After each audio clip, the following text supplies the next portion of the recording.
So kale is one of those crops where one person can easily harvest by themselves, and normally like to have your bin right beside you, and so you're just kind of dragging it down the row with you as you go and as you harvest. And kale is one of those crops which was repeatedly harvested. So you're generally going and taking just the leaves that are ready that day for this harvest and just stripping those off, bunching those, sticking them into your crate, and then moving yourself down the row. Now, normally I like to have the rubber bands counted beforehand so that you're really not having to keep count as you go. The other way to keep count is to always have a specific way you set them in your case. So with a case like this, I would set 3 this way, 3 the other way, and then have 4 layers. It's not as good as pre-counting rubber bands, but it's another way to do that.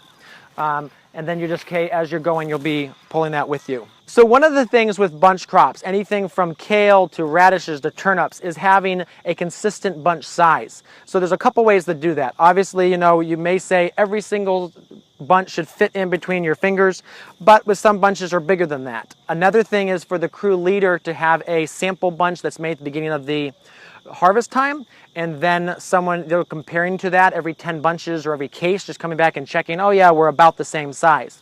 But that's the reason for having a very consistent harvest crew, is that the same people are harvesting kale or the same people are harvesting radishes every single week, and so they're having a consistent size, and that's going to be consistent every single week going out to your wholesale or your retail customers.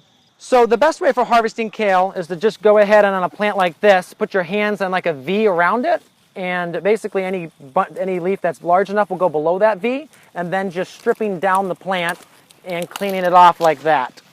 And so you may go a little bit farther than that, and you may see like this one was already pre-damaged. And so this one's a little bit yellow, so we're going to just leave that, but then the rest of these leaves are actually good. And so this is what we would use to make our bunch. Go ahead and just size those together. We may want to add a few more, depends on what you're doing for sizing. And so it all comes down to how big your customers want bunches.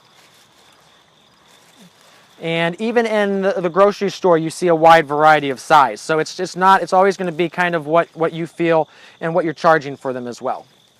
So let's say we go ahead and make that our bunch right there.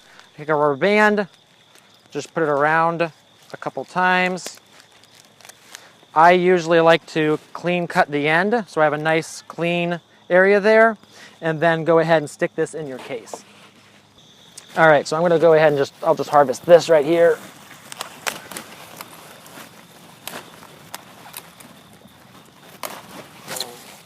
Just go ahead and just clean up these bunches here.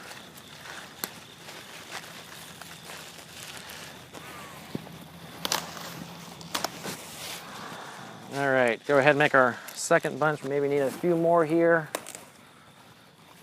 But with a proper stand of kale, usually you can go ahead and get a full bunch off every single plant, depending on how hard you're picking those plants. And then we go ahead and put a rubber band back on it.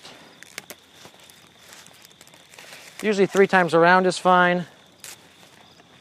And then going ahead and setting it in here.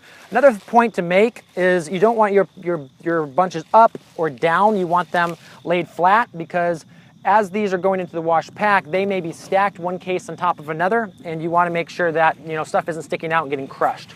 So again, we're sticking them like that, and then we'll go ahead and the next layer of kale will again get stuck like this, and so that you're not having them really on one side. They're fitting in there well.